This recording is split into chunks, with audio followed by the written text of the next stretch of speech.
हम सब ने वो एक गाना सुना होगा, जब जीरो दिया मेरे भारत ने, दुनिया को तब गिनती आई।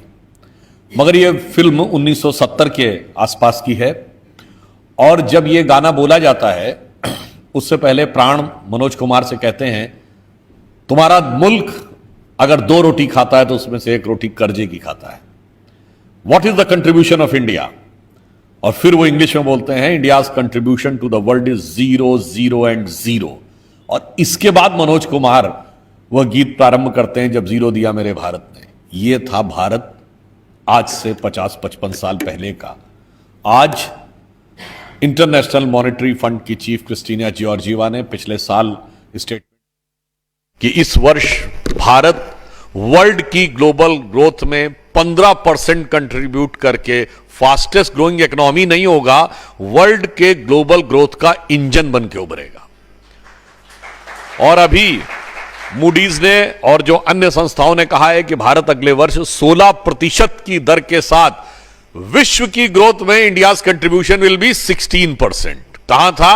0, 0 एंड 0 और आज है 16%। आज हम दुनिया की चौथी बड़ी अर्थव्यवस्था है, दुनिया के तीसरे बड़े स्टॉक एक्सचेंज है, सिविल एविएशन के क्षेत्र में, नागरिक उड्डयन के क्षेत्र में हम तीसरे सबसे बड़े देश हैं, और ऑटोमोबाइल मैन्युफैक्चरिंग में हम दुनिया के तीसरे नंबर के सबसे बड़े देश बन गए। आज भारत में 8 करोड़ परिवार ऐसे हैं जिनके पास कोई ना कोई ऑटोमोबाइल है, 2 व्हीलर हो या 4 व्हीलर हो। और मोबाइल हैंडसेट उसको बनाने वाले हम दुनिया के दूसरे नंबर के देश हैं।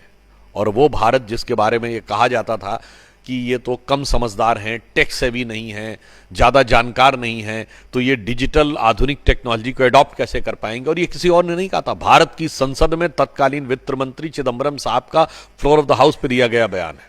मगर प्रधानमंत्री श्री नरेंद्र मोदी जी को पूरा विश्वास था भारत के लोगों की क्षमता पर, और आज भारत उस स्थिति में पहुंचा है कि डिजिटल ट्रांजैक्शन करने में भारत दुनिया का नंबर 1 का देश बना है। और बात सिर्फ नंबर 1 की नहीं है, हमारा टोटल डिजिटल ट्रांजैक्शन 48 से 50% है।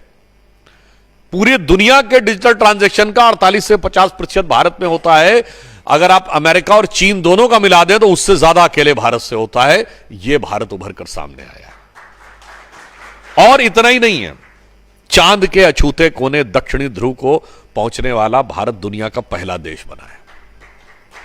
और फिर इतना ही नहीं है, हर देश को अधिकार है कि वो चांद या किसी ग्रह के जिस पॉइंट पर पहुंचे उस पॉइंट का नाम रखे। तो पिछली सरकारों ने तो जहां पर वो लैंड किए थे, इस जगह पे तो नहीं किए थे, पर जहां लैंड किए तो वहां नेहरू जी का नाम रखे थे वगैरह वगैरह। मगर प्रधानमंत्री श्री नरेंद्र मोदी जी ने दक्षिणी ध्रुव के पे मनुष्य के पहले कदम पड़ने के बाद चंद्रमा के दक्षिणी ध्रुव के उस क्षेत्र का नाम क्या रखा? पॉइंट शिव शक्ति। शिव और शक्ति, यह भारतीय संस्कृति का वो प्रभाव है। पूरी दुनिया में जितने भी धर्म और संस्कृतियां हैं वहां ईश्वर के विचार में सिर्फ और सिर्फ पुरुष है, स्त्री तत्व का ईश्वर में कोई स्थान नहीं है। सिर्फ भारतीय संस्कृति ऐसी है जहां शिव और शक्ति, हमारे यहां स्त्री तत्व और पुरुष तत्व दोनों समान रूप से आकर स्थापित होते हैं। और जो प्रधानमंत्री जी ने नाम रखा शिव शक्ति, ये भारतीय संस्कृति की एक बहुत गहरी सोच को दर्शाता है।